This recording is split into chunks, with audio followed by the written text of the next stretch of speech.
Broadcasted live from North Platte High School Studio B. This is Bulldog Banter.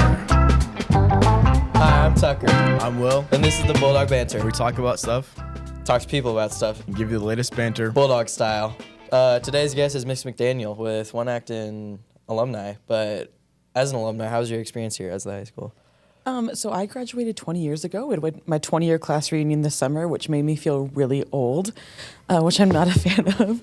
But it's been really fun to be back here in this building for the past 12 years because I graduated from this building. I was the first class to graduate out of the new one, and then I was in the old school for 3 years, which just had, all the fun hidey holes and nostalgia and stuff. But it's really cool to be back here and back home. Awesome. So talk more about your experience at North Platte. Like, what were you in and everything like that? Oh, it's like no surprise. Like I did speech and theater and musical stuff. So I was in the musical. I was drum major in high school. I was in marching band. So just anything performing arts, that was my area of expertise. Yeah. I've never really been a part. I did band in 6th grade, and I really sucked at the trumpet, so I You never did really band in played 6th it grade? again. Yeah, I did. Dude, band. you can't. I did you not know that. Yeah, everybody sucks their first year. You gotta stick with it, dude. Well, I was just like, Run it back, Tucker. yeah, I'll run it back. I'll learn trumpet with the kids that already know how to play. But what's it like in the performing arts? Because I never really went over there or joined any of those. What's speech? I know what band is, but what's it like? Right. So I'm not in charge of the speech side of it because that's just too much. I currently direct fall play, One Act. I assistant direct the musical, and then I direct 2 spring plays. We do one that's main stage, and then one that's a touring children's show that tours to all the elementary schools, and we perform this cute fractured fairy tale kind of thing. And the thing that I think kids don't realize is that performing arts is so similar to sports. We have rehearsals or practices, and there's jockeying for position, and there's different spots you can move in. The main thing is that when we're competing with One Act, we compete against ourselves, with the same show every time. Where when you play a game, you compete against another team, and the team is the other variable. And there's just not a variable. It's just your own performance and how the judges like it. So a lot of it is similar, but we get together, we rehearse, we put on a show. In this show, we spend a month practicing, and then we spend a month competing with, and continue to kind of hone and develop it there, which is a little bit different from the fall play and the musical. Yeah. So what is One Act? Because I know you guys made it to state, but I heard all this big news. I'm like, what is? What is that? Yeah. It's a weird thing. It's a combination between competitive speech and just performing plays. Mm-hmm. So we have a 30-minute time limit. We cannot go over that. If you go over that, you get doctor rank, which pretty much just shoots you in the foot. Mm-hmm. And why would you do that? So we pick a show, cut it down, or we write it, or we pick one that is only 30 minutes long, and we cast it. And then we practice and go to all these different meets and compete against other schools. And the biggest meet we went to was either our meet or Kearney's, where we had 14-ish schools. And then we went to some meets that only had 8. And then we do lots of judges workshops. We bring in judges and they watch the show, and then they give us some oral feedback. We go into typically it's a band or a choir room, and they oh, I really like this part, but this part was not so good. Maybe you could try this, you should do this. And then there are individual acting awards that they give out, kind of nominations. And then they give out cute trophies and medals and things for the top actors, which is really exciting when we get one of those. And then they sometimes give awards for best technical, best costumes, and first, second, and third, and best ensemble is another one that we see quite a bit. So making state One Act again, it's been 2 years. 2 years. Mm-hmm. How does that feel like? Not making last year. You guys were close last year, weren't you? Oh, it was so annoying. If you talk to anyone at kids, they'll be like, "Justice for Frankenstein," because it was just such an incredible show. And every show I do, I think, "Oh my goodness, how am I going to top this?" And then the kids just do. And this show is super special because it's written by Tuesday Allen and Marissa Pfeiffer and myself. We had found an adaptation of Antigone, which is originally a Greek, an ancient Greek play. So it's kind of stuffy and stodgy when you read it, especially because most old white dudes write it in this super highbrow, Shakespearean kind of sounding thing, which high school kids are please don't, McD. So we wrote it in our own translation because we couldn't get the adaptation that we had. We couldn't get the time down to where we needed it to be. And we're this is stupid. This is a public domain story. We're just going to write it ourselves. And the story is just so relatable to high schoolers and to girls, and just like the political climate that we're living in. And so it just seemed like the perfect fit for this year. Mm-hmm. So you said that 2 students made an adaptation of what play? Of Antigone. Of Antigone? Yes. So how did they really do that? Like, how do you even go about that as a student to make that? Yes. So Antigone is the 3rd play in this trilogy that would have been presented. So it's kind of like the end of the story.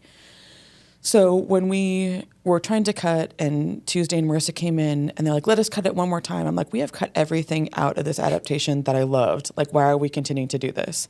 And they're like, okay, well, hear us out. Let us just write it ourselves. And I was like, all right, but then I need to be in on this process, like, just because I trust you, but I don't trust you. Like, and I love to write so much. And so the 3 of us sat down in my room in front of the whiteboard, and we kind of like a drunk history episode, or like Olaf Presents, when we just like ran down through each scene of like, okay, like this scene, this needs to happen, and this scene, this needs to happen. And it helped because we had the storyline already. And so we just needed to framework each thing. And then we threw the adaptation, all the other scripts we had read, we threw them out. So we weren't worried about, oh, this phrasing needs to be this way, or this wording needs to be this way. We just wrote like the characters the way we saw them. And so we just kind of each picked a scene and like, oh, I feel like I can write Antigone really well, or like, oh, I understand Creon's voice. I'll write this scene because it's really Creon heavy. And so that we just kind of picked and chose which scenes we wanted to do. And then we came back together a couple days later and read through it a lot to kind of make sure that all the voices sounded cohesive and we were within time, and kind of did some editing and adapting that way. That's awesome. Yeah, as long as one act, you did the fall play too, right? How was that? Yeah, so for Antigone is this like Greek tragedy where everybody kills himself on stage and the world is in like political upheaval and stuff. And Bleak Expectations was this parody of Charles Dickens' work. And so it's like slapstick comedy where there's like fake swans dancing around on stage, and Xavier Lemmer carried around an anvil the entire show, and just all this kind of prop physical humor.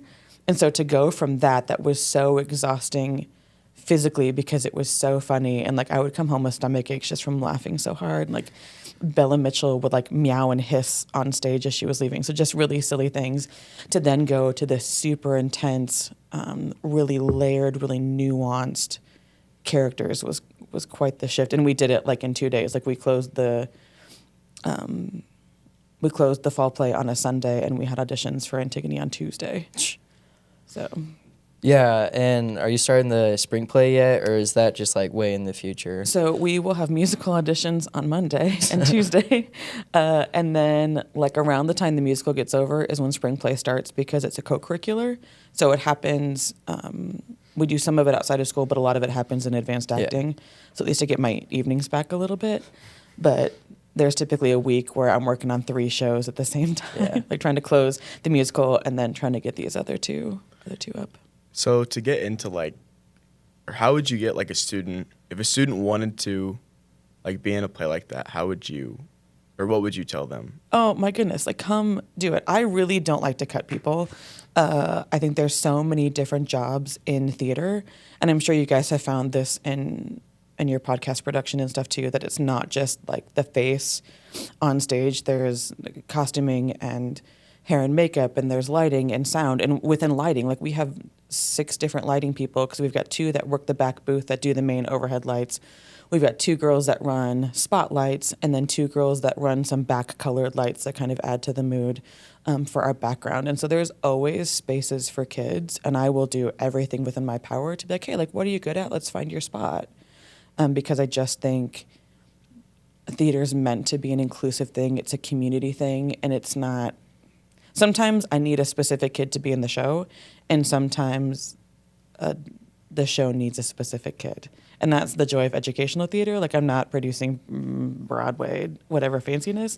I just love it when kids want to come and be like, oh, I can do this. And it's like, yes, you can. So I will just, if you want to do it, just come try it. Maybe you won't like it, but maybe you'll like absolutely love it, and we'll be BFFs for the next 4 years.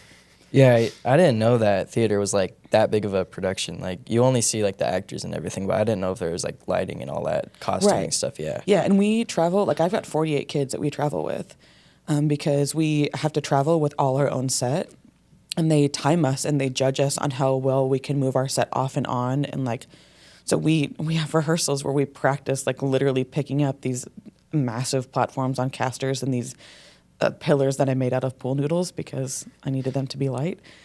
And we practice moving them off and on, like near silently, so that the judges see, oh my gosh, you guys like have worked together on this and you know how to communicate really well. And so yeah, there's so many other things. Our running crew this year is like literally all girls. Minus Carter, Barnes, and Foster, and he runs sound. And literally like the girls that do some of the vast majority of the loading off and on are just like, yeah, we're girls. And you're like, yeah. So it'd be, if you are a hulky dude that likes to throw things around and can lift up heavy things, please do come do one act, because I will have heavy things for you to lift and throw around. Yeah, I didn't know that was that crazy. Yeah. How can you even judge that? Like, I don't just know. how quiet it is? Yeah, so they have a rubric, and when we practice, we just because, theater's so subjective that they have to have some sort of way to say, whatever. So they judge a lot on time and then just on how smoothly you do everything. And so the dads that built us a set, Avery Lunenberg and Zach Eichhoff's dad built us the framework, and then we painted it and stuff and built it in a way so it was literally like we roll it on, set it down, and snap it together, and we go, which is just a beautiful thing because it's a fairly large set with some pretty heavy pieces. But then we go see other shows that are these big, massive productions, and they've got parents up there, and they're like drilling and screwing things, and it's a little bit chaotic. And so it's nice that our stuff just looks so streamlined. We literally, like, everybody walks on with their set piece, they set it, and they go off, and we kind of like scatter like cockroaches and wait for the show to start, which is really, really kind of cool. Excuse me. You mentioned your like advanced acting kids could try out for your play. What classes do you like all teach and like? Oh, man. Okay. So I teach basic communications and public speaking, which is a dual credit class. And you have to have one of those two classes to graduate. And then I teach beginning acting and advanced acting. And in beginning acting, we like learn all things acting. In advanced acting, we put on a show. Mm. And then I also teach intro to theater, which is a dual credit class. And you have to have like that class, music appreciation or art appreciation, in order to get your associates or your bachelor's. And it's not the doing of theater, it's the learning about theater. And so we learn about like the technical side of it and how to be a good audience member and some theater history. And just like, I love teaching intro to theater because I geek out about all things theater. And there's just so many cool videos out there that talk about like the athleticism that Broadway performers have to have, and like it's wild, like the genie in Aladdin like runs sprints for like 8 minutes and has to like sing and dance and Friend Like Me, and just what an incredible athlete he has to be able to do that number. When people think like, oh, he's just like a chunky weird theater kid that's like, oh, I'm singing. No, like he is a well-honed athlete, and how so it's all that kind of stuff, which I really love. And I'm in the process, I'm begging admin, if you're listening to this, just remember how hard I work trying to get a playwriting class going, because I think that's another side that we don't really get to explore a whole lot. Like, I love to write, and I've written lots of stuff over the past couple years with students. And so to be able to give them a creative writing outlet, I'm hoping I can make happen next year. Foundation, please give Miss McDaniel a bid. Yeah. Give them a grant. Like, yeah. But the foundation does help so much with our advanced acting class. Like the past 2 years, they have given us a REACH grant to take the kids' show to the elementary schools, which has been a tremendous help, because I don't like to charge. I'm not going to charge the elementary schools for us to go in and perform for them, because for some of those kids, that's the only theater they see in a year. And so I think that's a really special thing. And so being able to have the REACH grant, which covers, like, we have to pay for the rights to be able to perform a show, which is crazy. Like, you have to be able to like play the copyright. Yeah, so you have to pay the playwright and the publishing company, all that jazz, and then you have to buy the scripts and costumes and props and set and all that stuff. So it can get kind of expensive, but the foundation makes it free to the elementary schools, which is so wonderful. What is like? So you just go around to different elementary schools and perform your play? Yeah, so my mom, because my mom loves to sew, so we've kind of made it this thing that she makes these kind of quilted looking little kid drawn backdrops. And this past year we did Pirates, Theodore Thud, and the Quest for Weird Beard, and it was all about this kid that fell down a rabbit hole and ended up on a pirate ship, and he was just trying to get back home. And the year before we did Bedtime Stories as told by my dad who messed them up, and it was like The Princess and the Pea and The Boy Who Cried Wolf and Rumpelstiltskin, but the dad was just tired and exhausted, and he kept messing the stories up, so the kids were trying to help him tell the story. And so then while the kids were telling the story, then the story was kind of being acted out. And so we try to find something that fits an age range of kindergarten to fifth grade, because it's a big age gap of kids to present to, but it's just silly, fun humor with lots of bright colored costumes. And we perform in the gyms, or McDonald, we perform on their stage, even though it's like super small for 20 of us. And there is a lot of kids, when we first started doing it, they're like, oh, like I want to do the main stage show. That's way more exciting. But then you get to a gym full of like 150 elementary school kids that are just like laughing and clapping and screaming with you because they just think it's so much fun. It's just the most magical, like, kind of moment. So do you think the elementary school tour, do you think that's like a big influential part to see like older kids do the theater? Do you think as elementary kids yes. seeing that? Yeah, like we have kids who will be like out at Walmart or Raising Cane's or whatever, and like little kids will stop them and be like, you were Weird Beard. Like they recognize them, you know? And it's no different than you think of when you were little, like growing up and coming to, you know, Bulldog football games or basketball games and like seeing those, like you look up to those kids. And so I think to be able to provide this advanced acting class show to all the elementary school kids shows those kids who aren't, like where sports isn't their thing, to be able to be like, oh, like there's something for me to do in high school too. And so I think it's a really, I think theater is magical, but then to do theater with children is extra special. Yeah, so I don't think my school had that when I was in elementary school, but do you think like theater as a whole has changed over the past years, like from your experience to like now? Do you think it's changed a whole lot, or do you think it's stayed relatively the same? Yes and no. Theater has always been theater and has been theater since like Antigone first came out back like in ancient Greece in like 3000 BC.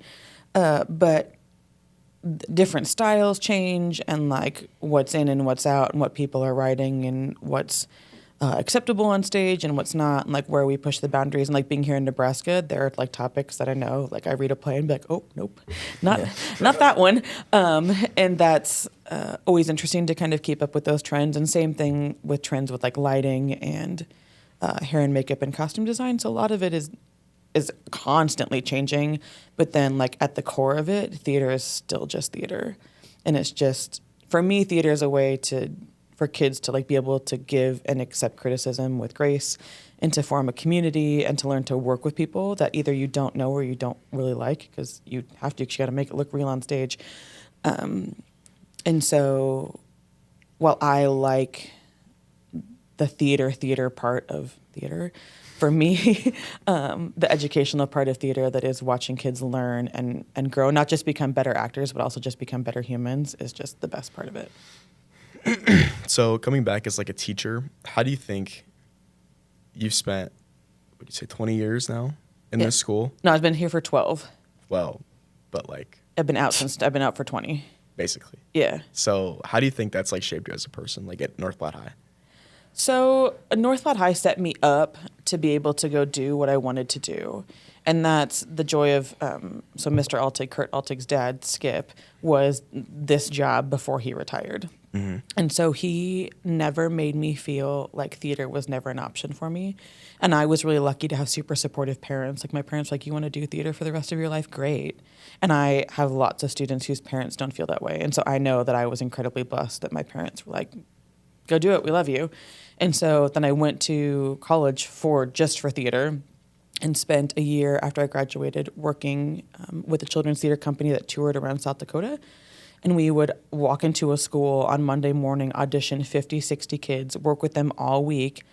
And then like we had like costumes and set and stuff that we traveled with, would put the show up on a Friday and a Saturday, and then pack it all up on Sunday, drive to the next town. So I did that for an entire school year of just like working with group after group after group of these K through 12th grade schools on schools and reservations, and in like the middle of like farmland where some kids had a 40-minute bus ride to get to school, which was just that was kind of my first exposure to educational theater and just how important theater is for students to have access to. And then I came back here and got married, and I managed the Fox Theater downtown for a season and a half, and thought, maybe I want to go to graduate school, maybe I want to do something else. And just kind of hemmed and hawed for a few years. And Mr. Altig called me and said, "Hey, I'm going to retire next year, so if you want my job, you need to hop on that." And I was like, "Well, Skip, I don't have my education degree." And he was like, "Well, that's not my fault. Get it." And so I plowed through my education classes that I needed. I took them backwards because of the way student teaching timed out and stuff. So I had to teach like the class you'd take right before you student teach. I had to take that first, and then took a full course load in like the spring, the summer, the winter, and took a full course load while I was student teaching, which was absolutely the worst. But being here at NPHS prepared me to go to college, which then led me into this next step of working with kids theater, which then led me back here to my alma mater. You mentioned running the Fox Theater. I think my mom runs the flower market, and I go down to the Fox Theater. Yeah. But I really think that place is cool. How is that, like, everything? Like, just running it and, like, being there? It is wild. Like, it is such a beautiful venue, and so, like, well-known just for, like, the architecture and just the amount of theater that has come through there. And so it's just fun. We collaborate with them a lot. Like, we rent costumes from them, and we, share kids of, like, oh, like, you need to go try out for a Little Shop, or, like, you need to go do this show. It'll be so good. And so it's nice to kind of have another avenue in town for kids who, like, we have kids who, like, aren't singers, and, like, the musical is not my jam. And it's like, great, like, go do the main stage show down at the Fox. Or they graduate from here and they go to Mid-Plains, or they're working, or they're just, they're still here in North Platte. And for them to continue to have an avenue to perform is also really special, to then go back and be like, oh, like, I taught you and now you're on stage still. I love it. So coming back to the teacher perspective, what do you think is your favorite memory of, or like some of your favorite memories from 12 years working here? Oh, man. Okay. So I'm going to get in trouble for telling the story. It'll be fine. So we did my first, because I've only been, like, I've been teaching here for 12 years, but I've only been the theater director for like 3.5, which is a whole other thing. So my first fall play, we did a play called Blue Stockings, which is all about the girls at Cambridge University getting the right to graduate. The girls were able to attend classes there. They could go to lectures. They lived on campus like the men did, but they weren't allowed to get a diploma because men felt that it was not, and then society felt that that wasn't proper, and that made those girls unable to be married, and it was this whole thing. And a fairly serious show, like, dealt with some pretty big topics. But there's a scene in it where all the boys that are going to school there are playing a drinking game, like, and just having a blast. And theater kids traditionally are not big partiers. And so luckily none of them were like, well, I've never been drunk, McD. I don't know how to act drunk. And I'm like, okay, well, let's talk through that process. And so sometimes with theater, we amp things clear all the way up to be able to bring them back. And I'm like, okay, so I want you to think of every frat party movie you've ever seen, any weird story you've heard from, like, kids who have graduated before and have gone off to college. Like, I want you to embody that in this scene. And one of the kids was gone, and so I just was reading the part, and we got so slapstick silly. Like, Levi Lunenberg missed a cue, and he turned around funny and fell into my lap and did, like, a head roll over top of me and ended up on the floor. And Matthew McNeil was upside down on the couch, and it just was this. We'd done all this really serious, gritty table work about these characters, and then here we are pretending to drink and play card games to find these characters. So that is a really good memory. And there's just so many, like, silly accidents that happen on stage that are kind of core memory moments. But then there's also moments like watching Braxton Songster in the one act plays kind of the lead guy who takes over the throne in kind of the midst of this political turmoil. And he's like, fine, like, I'm just the king now. These guys are dead. I'm in charge. And we watch him through the course of the show just kind of disintegrate as a person, and, like, all of his morals and ethics and the things that he had built his reign around have just crumbled, and his family has left him, and he condemns his niece to death. And so she's like, well, screw you, I'm going to take my own life and be in control of it. So she kills herself, and then his son, who's her fiance, is like, if you kill her, I'm going to kill myself too. So he dies, and then his wife sees her son laying dead on the ground, so she kills herself. Like I said, it's a lot of death. And to watch Braxton and really all of the actors in the show just have these beautiful, nuanced performances is amazing. And we were at Districts on Saturday and had a judge pull us aside or a coach pull us aside, and he said, well, like, how do you think you did? And I said, I thought we did really well, but judges don't always like my shows because I really like real acting. Like, I want you to forget that you're watching the show. And a lot of the shows we saw that day were like, dee, dee, dee, dee, dee, dee, like big kind of over the top things. And the coach said, Brittany, you're doing college level stuff at a high school theater competition. So, like, don't ever apologize for what you're exposing your kids to, whether the judges like it or not. And that to me was a really pivotal moment to be told that I'm doing high caliber stuff, which is what I want to be doing. Yeah, obviously. Yeah. So, final question. Okay. Final, like, words of advice you have for anyone who could be, like, scared of going out for something, or just words of advice anyways. Just anything. Okay. So the three things, we'll do three things. Three things that I live by. Number one, if you ask the theater kids, what does Mrs. McDaniel always say? They will tell you everything's an audition. And so for high schoolers to realize, like, every single thing you do in your life leads down one path or another. So when you are messing around on the bus, know that your coaches and your teachers see that, and that's an audition, and that can shape your playing time or what leads to your next role or kind of how things get situated. And so that's a really big one for me as a teacher, that just that people realize that the choices you make affect you long term, whether you want them to or not. And then on a happier, like, lighter note, when you can't find the sunshine, be the sunshine, and always just being happy-go-lucky. And 2 Corinthians 16:14, Mm-hmm. yeah, says everything you do, do it in love. And so I have to be kind of grumpy sometimes with kids as a coach, but I do it all with love and with wanting them to be better and for you guys to be awesome human beings. All right. Well, congratulations on qualifying for state. Second time in 2 years. Yeah. But one final thing, Willie wants us to ask, why do they say break a leg during performances? Oh, okay. So break a leg, that is a term that's kind of synonymous also with, like, curtsying or bowing. You, like, break your leg isn't straight, you break it, so you bend your knee. And so they want you to have such a good show that you feel like you get to take a bow, because we take bows all the time, and, like, it's like, oh yeah, everybody gets a standing ovation. But back in theater times, you didn't. Like, you could get booed off the stage, they'd throw tomatoes at you. So break a leg, and the hoping that you have such a good show that you get to break your leg at the end and be super proud of what you did. Awesome. That's great. I never knew that. Yeah. Yeah. Well, thank you, for- Foundation. Thank Yeah. you, Miss McDaniel. Yeah, thanks, I think I'm guys. taking your class next year, so You should. I think yeah. I'm taking public speaking. Yep. I might take it too. I know you should will. take it, Will. Take it with me.